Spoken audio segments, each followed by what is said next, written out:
Alors bonjour, mon nom c'est Étienne Saint-Jean. Je suis titulaire de la chaire de recherche sur la carrière entrepreneuriale.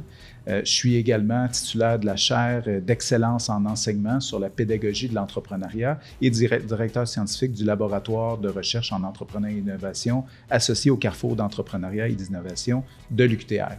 Je suis également directeur de l'Institut de recherche sur les PME.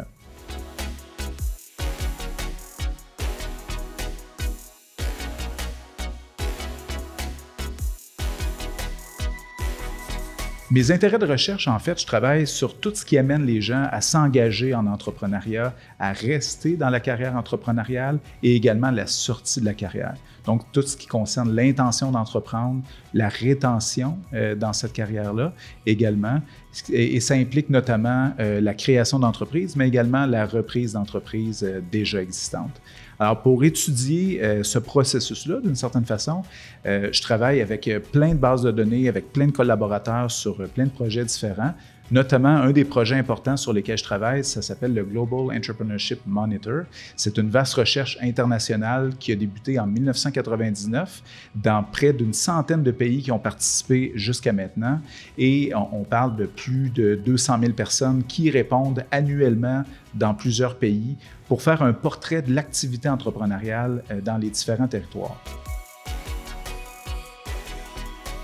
Alors moi, je suis responsable du Québec depuis 2013 et à chaque année, on fait le portrait de l'activité entrepreneuriale au Québec avec mon collègue Marc Duhamel. Et donc, ça permet de donner justement les différentes dynamiques qui se passent sur le territoire au Québec et d'informer les pouvoirs publics sur les choses qui peuvent être mises en place pour mieux soutenir les entrepreneurs. Un autre projet dans lequel je suis investi, ça s'appelle le projet GUESS. C'est un projet qui rejoint 57 pays dans le monde. Je suis responsable pour le Canada. C'est plus de 250 000 étudiants qui ont répondu. Donc, c'est un projet qui s'intéresse aux étudiants entrepreneurs.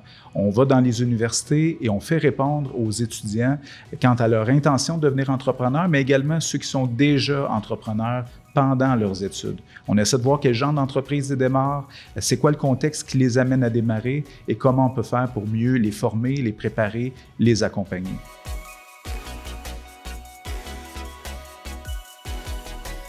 Dans tous ces travaux-là que je mène, toute la question de l'accompagnement et de la formation, c'est central.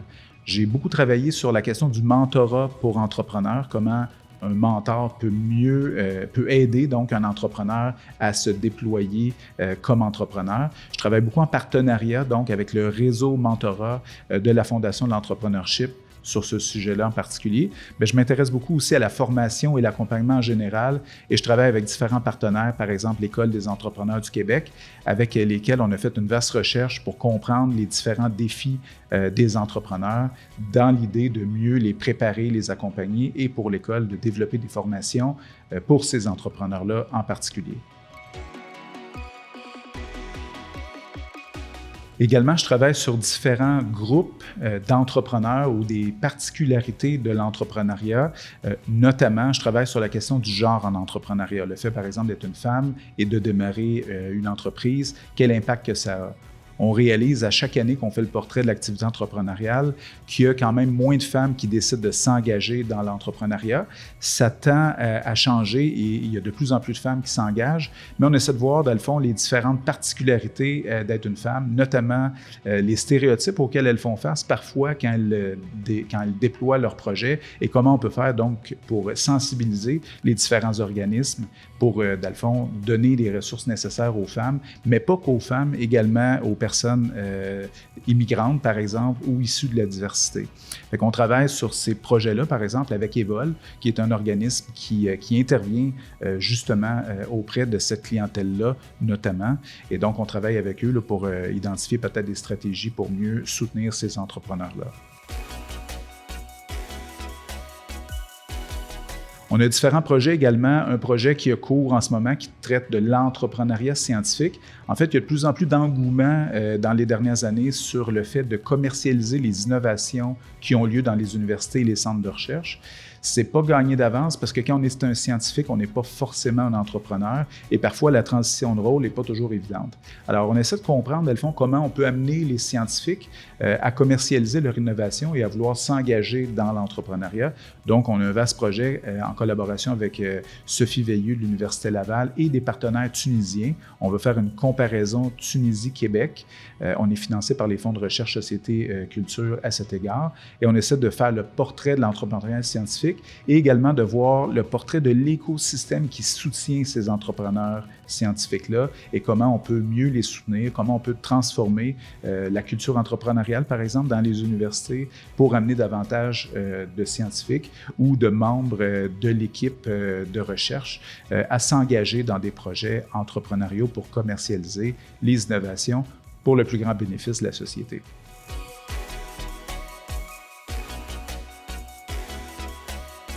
Peut-être un autre thème de recherche qui m'intéresse dans les dernières années, en particulier toute la question de la santé des entrepreneurs. J'avais commencé à m'intéresser à ça avant la pandémie, mais la pandémie a été l'occasion rêvée de pouvoir observer comment justement un choc comme une pandémie pouvait avoir un impact sur la santé psychologique des entrepreneurs. On a fait une recherche longitudinale où on a suivi des cohortes d'entrepreneurs. On a plus de 400 entrepreneurs qui ont accepté de répondre à tous les 4 mois à un questionnaire qu'on leur envoyait sur leur santé psychologique. Et on voit vraiment qu'il y a une importance donc pour les entrepreneurs de prendre conscience de leur santé psychologique et les entrepreneurs qui ont mieux passé au travers de la pandémie, c'est ceux qui étaient capables de s'accorder un temps de recul, qui étaient capables de sortir de leur entreprise plutôt que de vouloir en faire plus, parfois d'en faire un peu moins, c'est ça qui est préférable. Donc, plein de découvertes comme ça qu'on a faites sur la question de la santé des entrepreneurs et bien d'autres à venir.